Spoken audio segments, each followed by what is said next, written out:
Hobbits, oh, well, you meet them, you know. There's hobbits by nature and hobbits by stature, and there's hobbits who happen to be both, yeah.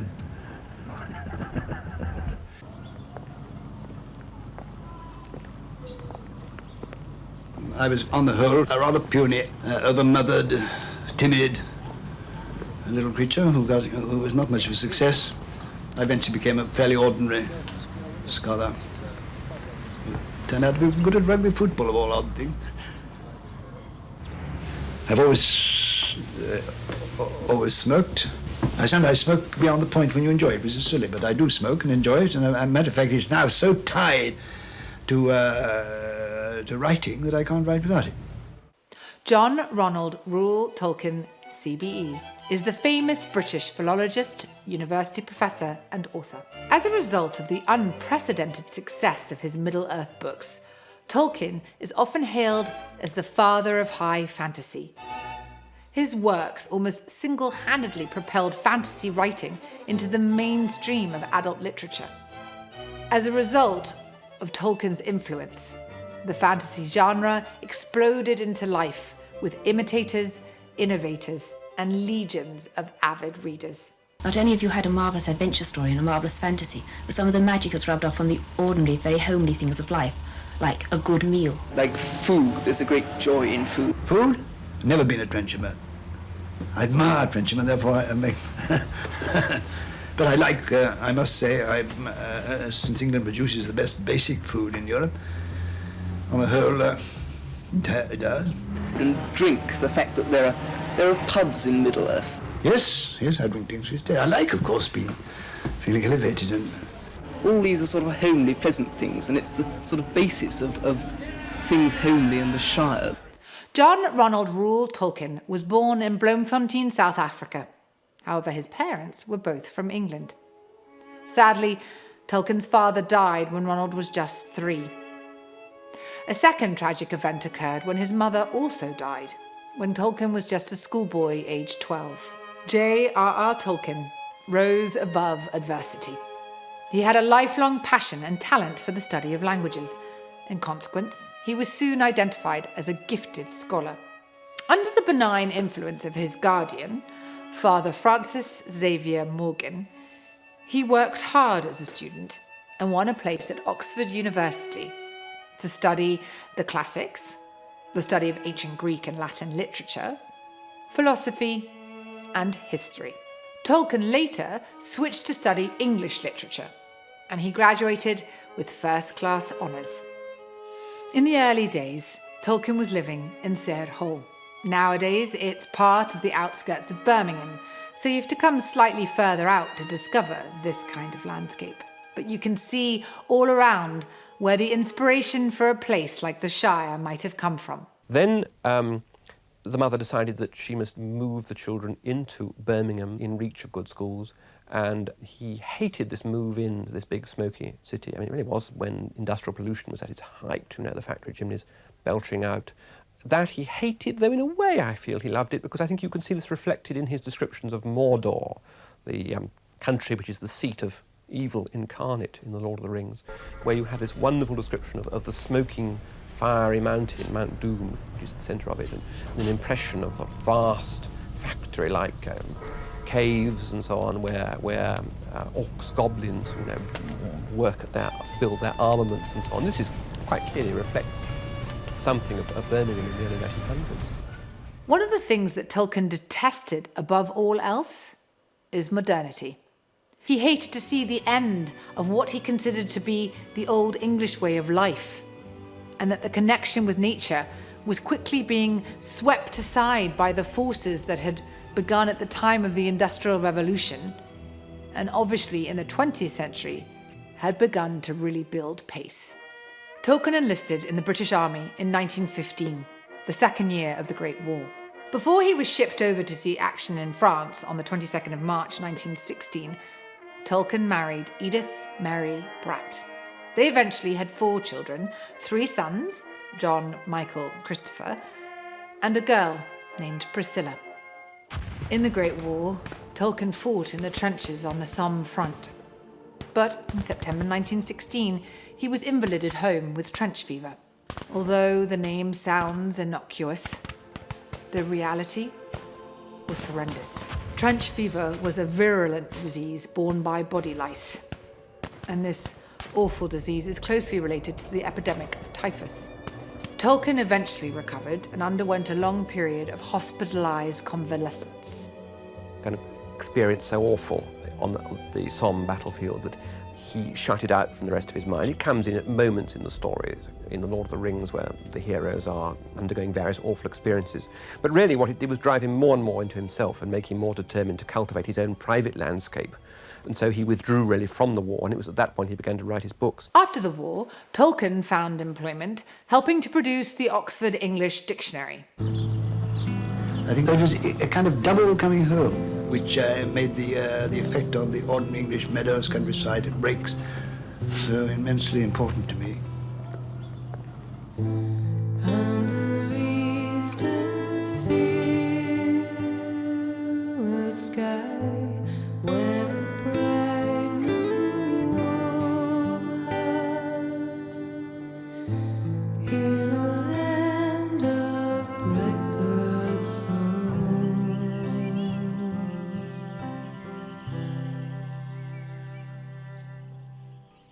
He then returned to academia, becoming a professor of English language at the University of Leeds, and he died on the 2nd of September 1973.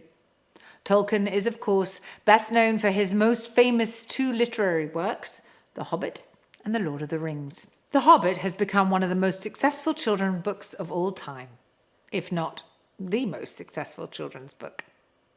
Millions and millions of copies have been printed, and it's gone into dozens of languages all around the world. And it's very satisfying and heartwarming to know that the genesis for this book actually stemmed from Tolkien's relationship with his own children. Every Christmas, he used to write his children a letter, which he managed to convince them came from Father Christmas at the North Pole. And it was this tradition of writing for his own children that led directly to the creation of The Hobbit. He began to write for his children, really, when the first of them, the eldest of them, John, was a small boy. What he did was to make up a letter from Father Christmas each Christmas and leave it in the fireplace. And these letters are full of Father Christmas telling the children what's happened at the North Pole the last Christmas and so on. They stretch from 1921 till the mid-1940s. And they get better and better, and they're very entertaining and beautifully illustrated. And he's actually, in a sense, trying out his wings for writing for children in The Hobbit. The Father Christmas letters began when I was about 3. They were very exciting because they always arrived, sometimes only on Christmas morning, but sometimes they came with the ordinary post. And when they came late, they inevitably left awful muddy, snowy footmarks all over the floor when Father Christmas had come down the chimney with the letter and left it. They were a very important part of Christmas for all of us.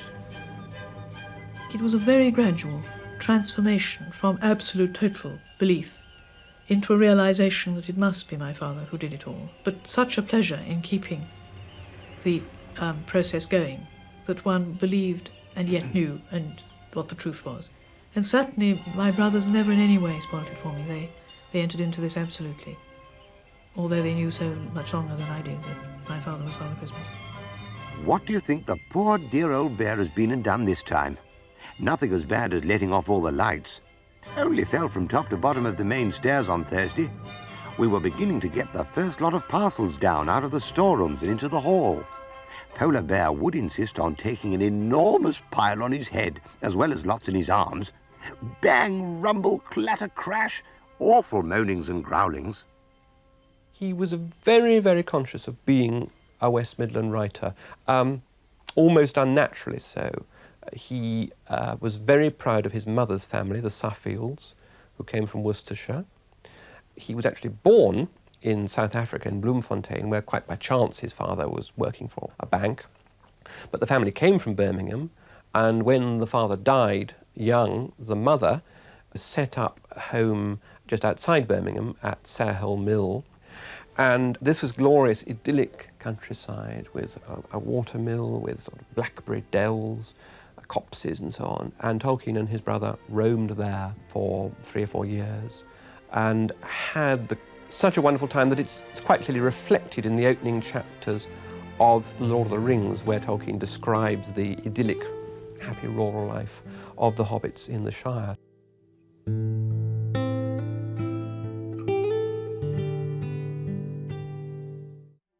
In 1925, Tolkien moved to Oxford University, where he was the Rawlinson and Bosworth Professor of Anglo-Saxon History and a Fellow of Pembroke College until 1945. It was during his first years at Pembroke College that Tolkien had his first book published. He then moved within the same university to become the Merton Professor of English Language and Literature and Fellow of Merton College. Tolkien held these positions from 1945 until his retirement in 1959. He's the most unusual man I've ever come across who wrote books. I mean, authors are a notoriously unusual breed, but really he's not like any other figure in English literature. Very, very isolated in every sense. He was isolated socially. He moved in a small circle of Oxford dons, but not outside at all. He, I think, read very, very little in modern English writing. Not that much in English literature. In fact, since Chaucer, he used to say, English literature stopped at Chaucer. But there was something genuinely sad about him. One can't study his life without coming away feeling that there was a kind of deep unhappiness which motivated the books, which gives them their wonderful sort of longing for a past age. And the whole point of his stories is that they're about nostalgia, they're about looking back to a golden age that's gone, and by being stranded, as it were, in the 20th century, in modern industrial society, and feeling completely out of place in it, he was able to create this writing. Yes, well, he was a really absent-minded professor, and at the post office in High Street, the old lady there was rather a dragon, but he won her over by posting his false teeth through the screen and putting his envelope in his mouth. Similarly, the bank used to keep all the things he left there. I once went with him to the bank, and they opened the drawer and gave him back his last 2 or 3 pipes and gloves and things. One of Tolkien's most engaging attributes was the fact that he also illustrated his own works in a unique and highly appealing style. He was a skilled illustrator who drew the magical pictures and maps for both The Hobbit and The Lord of the Rings.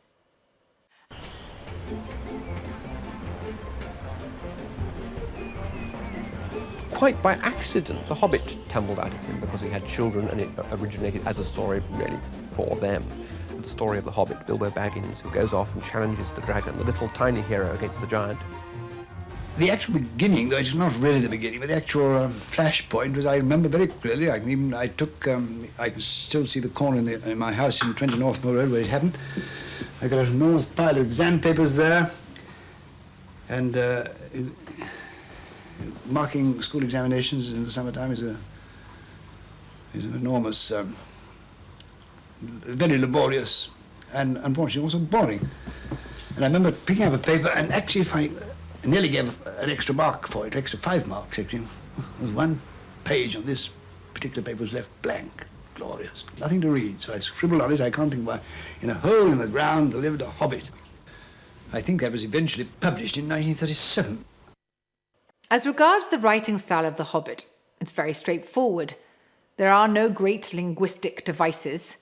For a first work, Tolkien did an excellent job of tailoring his language perfectly for the audience.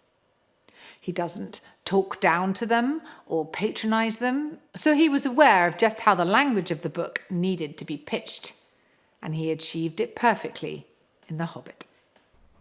Gollum lived on a slimy island of rock in the middle of the lake. He was watching Bilbo now from the distance with his pale eyes like telescopes.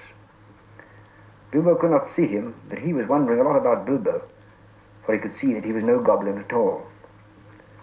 Gollum got into his boat and shot off from the island while Bilbo was sitting on the brink, altogether flummoxed and at the end of his way and his wits. Suddenly up came Gollum and whispered and hissed, "Bless us and splash us, my precious. I guess it's a choice feast. At least a tasty morsel it'll make us Gollum." And when he said Gollum, he made a horrible swallowing noise in his throat. That is how he got his name, though he always called himself my precious. The Hobbit jumped nearly out of his skin when the hiss came in his ears, and he suddenly saw the pale eyes sticking out at him. "Who are you?" he said, thrusting his dagger in front of him. "What is he, my precious?" whispered Gollum, who always spoke to himself, through never having anyone else to speak to. He used to tell stories every night, and often I went to sleep with hearing him telling fairy stories. I can't actually remember him telling the stories which were later incorporated into The Lord of the Rings. I think my older brothers do remember this, being that much older. How it began, I would think, in 1926-27, when we first went to Oxford, and was told us at Christmas time, in chapters, which is why it has chapters of adventures. If we were lucky, we got a couple of extra chapters each Christmas, and the other ones had to be repeated, so it got longer and longer and longer.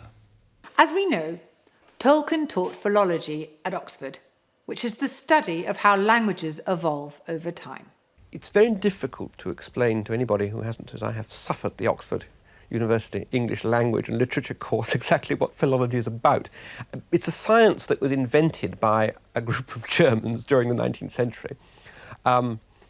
Largely it's been said by certain people in order to befuddle the world outside, and it is a very, very dense subject to those who don't know. It's now out of fashion, is in fact now a dead subject. It's really being taken over entirely by linguistics and by different forms of language science. But basically all it is the historical study of languages. It's really quite simple. It means that you look at a language not as it stands at the moment, but you look at its history, you see how the forms of words have developed, and in doing so you're liable to come across quite a lot of interesting history.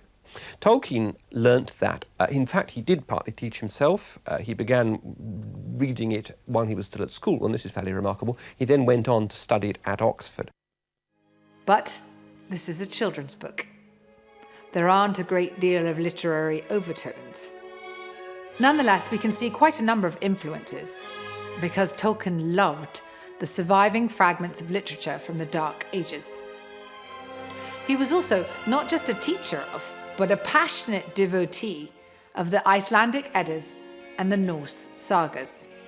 It was from these themes that Tolkien gained a lot of his inspiration for The Hobbit. We don't see a terribly large amount of it, but there's enough there in the society of the dwarves to see that clearly they have been modelled on the Norse society. He was a very deep, profound Catholic, Roman Catholic, and this comes out in his books. Now, The Lord of the Rings is not a religious book in that it's not about God and the angels and so on, but in fact it's a very religious book in tone, and he knew this while writing it.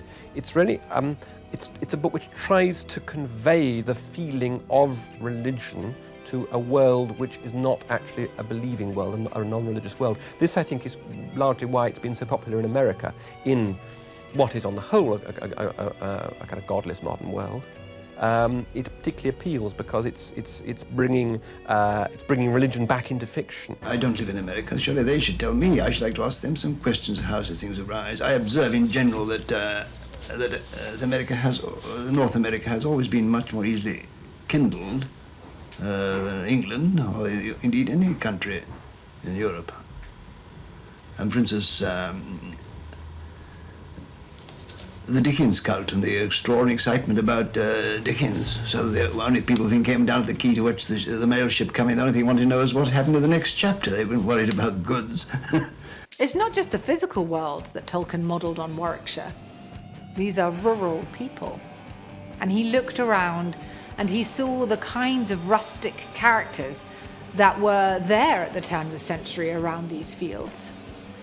And he built his Hobbit world very much based upon them. That the ordinary people of Warwickshire shrunk down in size so that we suddenly go out into this big, heroic world, we associate very much with the small people. The Hobbits, I think, are Tolkien's image of people from the West Midlands at the start of this century, only shrunk. And the reason they're shrunk, I think, is that they're living in the world of the heroes. So they're like us. If we were living in a world of heroes, we wouldn't be able to run around throwing our weight about. We would have to manage as best we could. So the Hobbits have to manage as best they can by perseverance and determination and humor and their endemic inability to take things really seriously. So there is, as it were, a set of reader figures running through this heroic or epic landscape and just about surviving in it, just about managing. And that, I think, gives you something to identify with, set against a background which is entirely different and which offers a kind of glamour which has vanished from the world. After the war, he became a university teacher, first really at Leeds and then back at Oxford. He wasn't, in some senses, a good teacher at all. His actual performance in the lecture room was largely incomprehensible to many people. My mother used to say that she was an undergraduate in the 30s at Oxford, say that if you sat in the front row you could hear him, but only in the front row. But then, of course, he spat all over you because his teeth didn't fit very well. Anywhere further back, it was quite inaudible. Tolkien was one of these small group of writers from Oxford, each of whom created a very special and immortal fantasy land. First, of course, there was Lewis Carroll, who created Wonderland, where Alice had an adventure. This was followed by Tolkien himself, who created his Middle-earth. And finally, very hot on his heels, came C.S. Lewis with his Narnia adventures. The main point about his Oxford career was that it gave him a lovely, cosy nest, really, to inhabit. His teaching duties weren't that heavy. He had a big house in North Oxford in which his 4 children grew up. He had marvellous friends in C.S. Lewis and other dons of like mind. All of them had strongly religious, all of them liking fairy stories and myths, and they would meet together in Oxford pubs for pints of beer and in Lewis's rooms in college on Thursday nights. And drink their beer and smoke their pipes and talk good manly talk and read their stories to each other. That was really wonderful. That's what was the best part of his life and really gave him the encouragement to go on writing. I think there was no doubt about his ability, his intelligence, or the effect he'd had. There was also a strong feeling that he had rather given up the trade, that he didn't publish very much in the learned way after about 1940, 1941. He was still working on things, but not very fast. So I think there was, to begin with, a kind of puzzlement as to what he was doing with his time. Tolkien created and worked on his fictional fantasy world that he named Middle-earth for most of his life. Middle-earth was, of course, the setting for his most famous books. And he had a reputation for laziness. This was quite wrong. I think he was, an obsessive worker, but nobody saw the work being done. He was sitting at home writing his books and writing draft after draft after draft and trying to make it absolutely perfect. But he didn't tell everybody, or indeed many people at all, what he was doing. John Ronald Reuel Tolkien was appointed a Commander of the Order of the British Empire by Queen Elizabeth II on the 28th of March, 1972. He died on the 2nd of September, 1973. There were always mistakes all along the line. If you read his letters to his publishers, everything goes wrong. I mean, blocks are misplaced for illustrations, and this isn't right and that isn't right. It's a nice irony that at the very end, his third name, Reuel, should be misspelt Revel on his tombstone.